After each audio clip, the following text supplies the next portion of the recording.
What is the advantage of the Christian in the dating scene or in the dating pool? Basically, the voice of God. It is discerning the voice of God. I believe primarily that no Christian should marry wrong, or no Christian should marry the wrong person.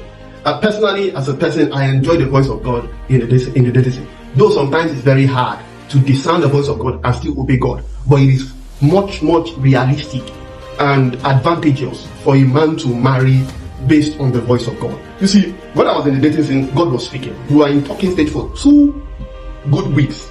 I would rather dream about you. God will speak directly, or something will just happen that will make me understand that God does not want me here, or God does not want us to build a life together. You know, there was a time that God spoke to me and God said, "This guy, the reason why you cannot marry this lady is because she has anger issues." There was another time God spoke to me and said, "You cannot marry this lady." He spoke to it outrightly, to the point where after I pulled out completely, the lady was trying to force communication, and when she sees that I was not responding anymore, she went away. It is not because I don't want to talk to her, but because the moment I hear that voice, there was grace and capacity to obey God. There was another time I met a girl in my church, and we were vibing. Like, she was my spec. I liked her. I'm a spec. We were talking. She was open. We are at the same point in life. Like, she's at the same point where she wants to get married, and I'm also at the same point where I want to marry somebody. So the energy, the vibe was not forced.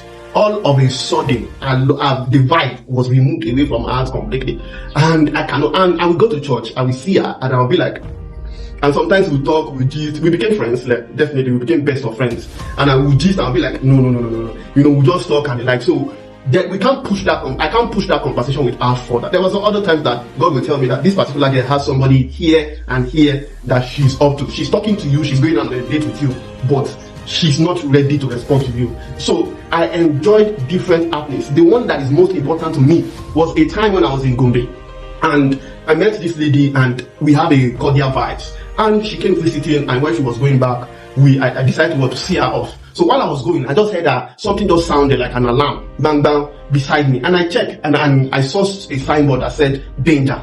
And I was like, danger? So immediately I lost my peace for the relationship between them. That thing had been there a long while. Every time I passed through that environment, that thing sounded. But that moment, it's just like my attention about the relationship, that thing spoke to it. So the same way, like, and God used a donkey to speak to a prophet, God used that thing to speak to me at that time. And I know what the Lord was saying at the moment. I called when my friend got back, I shared the story with him, or the experience with him. We laughed and we prayed about it, and I knew completely that it is not it's a no-go area for. Because you marry the will of God does not mean you guys is not going to have problems, or you guys is not going to have tussle, or your marriage will be smooth. No, but you are obedient.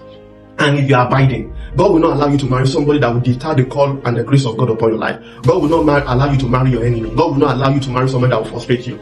The problem with Christians marrying wrong or choosing the wrong life partner to be with is the fact that when God was speaking to you, you are not obeying. Or when God was speaking, you are not hearing, or you cannot read the signs. There are 1,000 ways that God speaks. And for all these ways, the ability to discern the voice of God helped me to discern which method God was using. There are like 2 or 3 occasions that God used dreams. There are like other occasions that God speaks directly. There are other occasions that God just said move on. There are some other occasions that God used different things to speak. That is the discernment of spirit, and that is how it works. So I believe that if every Christian is particular about obeying God and doing what God wants, and responsive and discerning the voice of God, there is no Christian that will marry wrong.